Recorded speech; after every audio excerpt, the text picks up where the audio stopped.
Hello বন্ধুরা, welcome to my মুরুগ বাজার blog. আজকে বাজার দেখেন, জিরানিয়া বাজার একদম খালি। আজকে এডিসি ইলেকশন, যারা যারা ভোট দিবেন সবাই ভালো করে ভোট দেন। ভোট দিয়ে একদম বিকালবেলা মাংস দিয়া একদম বানায় ভালো করে খান। আমার দোকান থেকে তক বাহান কিনা লইয়া যান, মুরগের মাংস কিনা লইয়া যান, একদম বানায়া ভালো করে খান বিকালবেলা। কোন জায়গা আশা বসলে মারা গেছে? একজন মরলে আরেকজন জন্ম লইব, দুনিয়ার সিস্টেম এটা। দুনিয়ার জন্ম লইলে একবার মরণ আসই, জন্ম যেহেতু মৃত্যু একদম অতিবার্য আসই। এটাই তো, আশা বসলে মরছে, আবার জন্ম লইলে আরেকজন সিঙ্গার জন্ম হয়ে দেবো। কোনো চিন্তা আসেনি, কোনো টেনশন আসেনি, কোনো চিন্তা নাই, কোনো টেনশন নাই।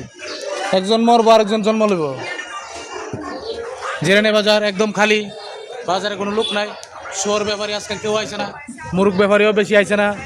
গইন্যা 4-5টা দোকান।